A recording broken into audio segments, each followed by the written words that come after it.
একেবারে রসালো দোকানের মিষ্টি, যে কেউ বানিয়ে নিতে পারবে এই ভিডিওটি দেখলে। তো এখানে হচ্ছে আমি কিছু দুধের ছানা নিয়েছি, আর ছানার মধ্যে যেন পানি না থাকে আমাদেরকে খেয়াল রাখতে হবে। ছানাগুলো হচ্ছে আমি 10 মিনিট হাতে একেবারে মসৃণ করে ডলে নিব। অবশ্যই 10 মিনিট আমাদেরকে ভালো করে ডলে নিতে হবে, যেন দানা দানা না থাকে।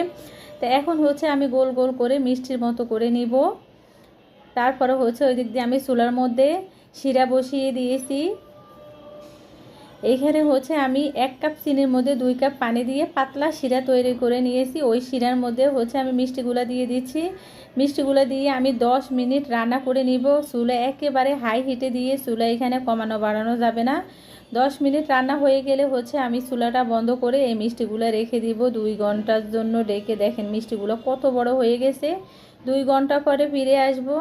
দেখেন 2 ঘন্টা পরে মাশাআল্লাহ কতটা রসালো আর একেবারে সফট হয়েছে।